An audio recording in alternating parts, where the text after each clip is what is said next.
大家好，我是 GSHC 国际代孕的负责人申佳。今天呢，我想跟大家讨论一个话题，就是在美国代孕，我为什么要付 insurance broker 的费用？在美国进行代孕呢，会有一些不一样，是因为呢，美国的代孕呢是一个商业的行为，正因为是商业的行为，所以我们见到越来越多的保险公司呢，就会把代孕的这个部分呢，作为它不 cover 的范围。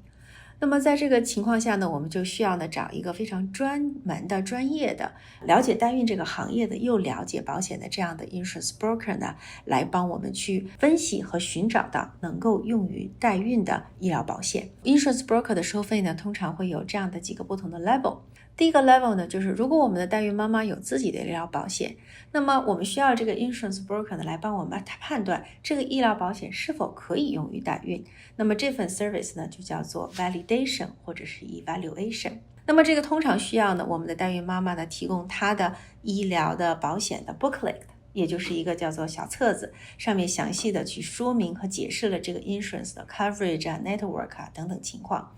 那么这个专业的 insurance broker 呢就要 go in 来看它上面有没有专门的排除代孕的这样的语句。有的时候如果不明确的情况下呢， insurance broker 呢还要打电话给保险公司来确定他们对于代孕的 coverage。 所以这套服务呢叫做 insurance 的 validation 或者是 evaluation， 这个费用呢大概在300块钱左右。那么如果您的代孕妈妈自己没有保险，或者她的保险不能够用于代孕的话，那么就涉及到了第二种服务，就叫做 insurance placement， 也就是帮她寻找或者是购买一种可以用于代孕的保险。那么在这种情况下呢，就需要我们的代孕妈妈提供 insurance broker 她的年龄啊，她的地址啊，她的preferred 希望的这个妇产科医生和生产医院。那么 insurance broker 呢，通过这些信息呢，来寻找合适的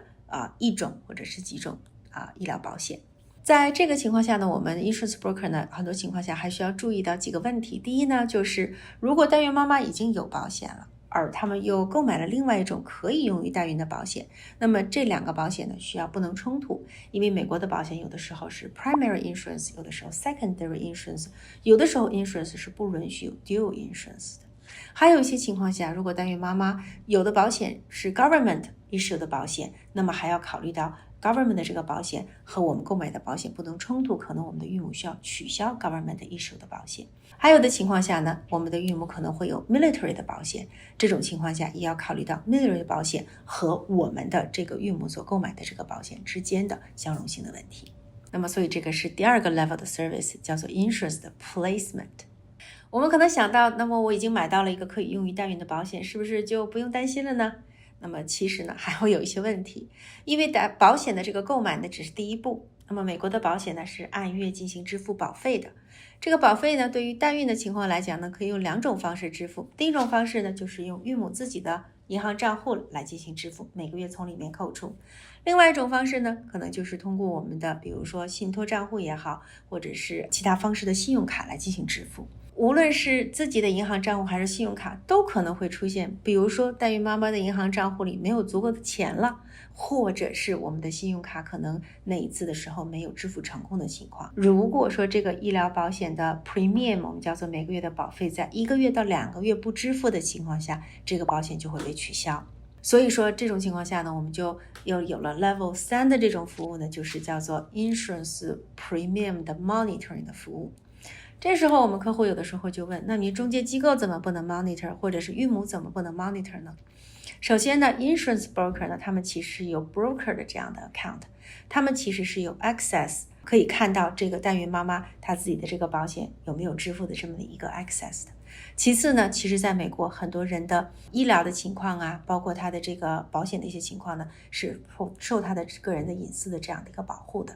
所以说在这种情况下呢，我们又见到很多种情况下，因为它是一种甚至 set up 的 auto payment 的情况下，可能就会每年里面会有这样的一些例子，它的保险就没有支付成功，甚至面临着被取消或者被取消的这样的情况。所以在这种情况下的话呢，就出现了 level 3的这种服务，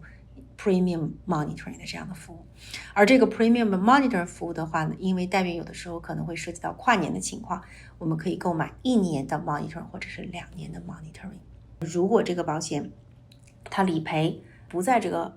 network 的范围内，我没有及时得到通知，或者就是说我们已经还原生产都已经结束了，但是这个保险公司的账单一直不能够出来，那么这个时候我们的信托也迟迟不能关闭。还存在这种情况，有的保险呢会有 lien 的情况，我们叫做滞留金的情况。那么种种这种情况呢 ，insurance broker 呢又出现了另外一个 level 的服务呢，就叫做 medical bill management 这样的服务，也就是说它能够及时的帮你去 verify 这个医生是接受你这个保险的，他的账单呢能够及时的 issue， 或者是账单能够及时送给保险公司去进行理赔，回来剩下的这个我们自付额的部分呢能够尽快的进行支付，那么导致的话呢，也就是说可能未来带来我们的这个信托账户呢也能够更早的更容易的去关闭这样的一个benefit。